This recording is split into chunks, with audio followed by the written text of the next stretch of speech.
Warchant.com. We were here at the Rivals 5-Star Challenge media registration. One of the first players here appropriately is the #1 ranked player in the country, Byron Cowart. And Brian, have you ever, I got to start this question out with you. Have you ever signed 130 footballs before? No, sir. How's your hand doing? Oh, it's good, it's good. Now, you got an early flight out here, and I know you did some interviews already. I got to hear you. It sounds like this is really a business trip for you. Oh, yeah, it's always business. A lot of guys, they, like I say, take it for granted. Oh, I'm #1. I don't have to really show up. Anything I do wrong or anything someone does to me is going to be, oh, I did this to the #1 player. I'm trying to limit those, opportunities for other players. So that's why I'm coming out here, been working hard, preparing for this event.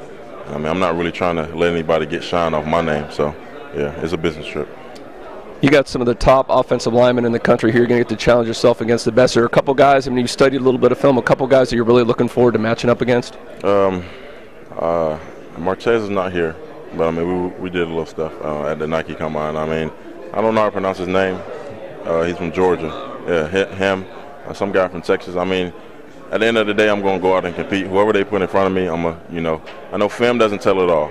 We're in Baltimore, so famous quote, Ray Lewis, he say, you think what you saw on film, you ain't seen it in person. So I know film doesn't show it all, but my advantage, I'm explosive and I'm violent, and I really don't play games.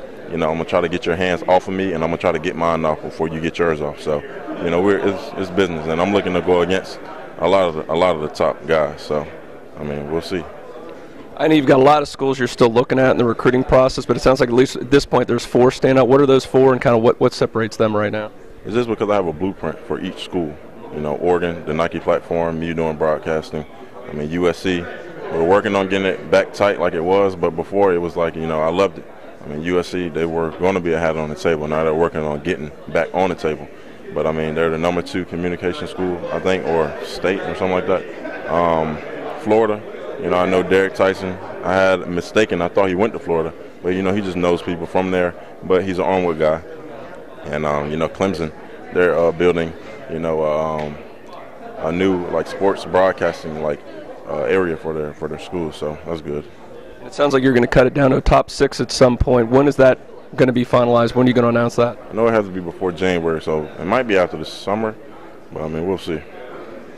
Let me ask you about a school we covered, Florida State. What's chances that they're going to make that top 6 at some point? They're still in there. Coach Sal is, he's one of the best. He coached at, one of the, or some people would say the best college school, Alabama. So having him there, it catches me.